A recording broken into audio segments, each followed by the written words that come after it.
Rasmuse pere kolis uude kohta elama ja kõik tundus seal nii võõras. Poiss igatses oma vanatuba ja üle kõige igatses ta oma sõpru. Ta vaatas aknast välja. Üle tee asus vahva rulapark. Ta oli tihti koos sõpradega rulatamas käinud ja see mõte pani teda veelgi rohkem nende järele igatsema. Äkki vaatas isa ukse vahelt sisse. Järsku läheme õue ja uurime ümbrust, pakkus isa rõõmsalt välja. Me võime isegi rulaparki minna, kui sa tahad. Lahe!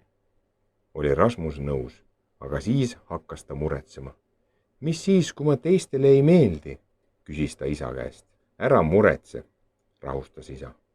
Sa leiad kindlasti uusi sõpru. Isa aitas Rasmusele kiivri pähe ja kaitsmed peale panna.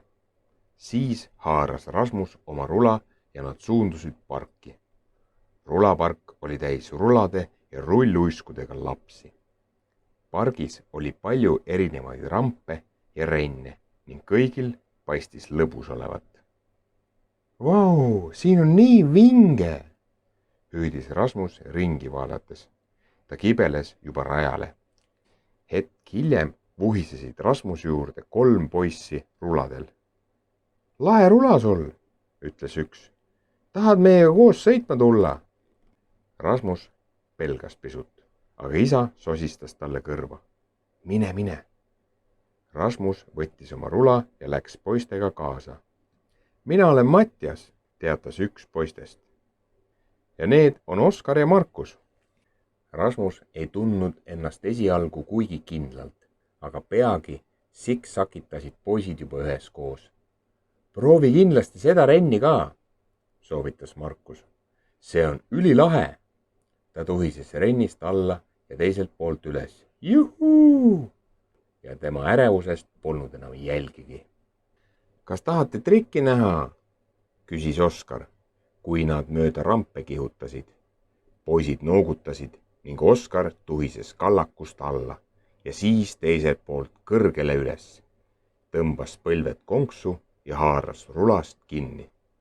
Vinge! Hüüdis Mattias. Ma tahaks ka lahedaid trikke osata, ohkas Markus. Ma tean ühte, ütles Rasmus, aga hakkas siis jälle muretsema. Mis siis saab, kui ma kukun ja nad kõik naerma hakkavad, mõtles ta hirmuga.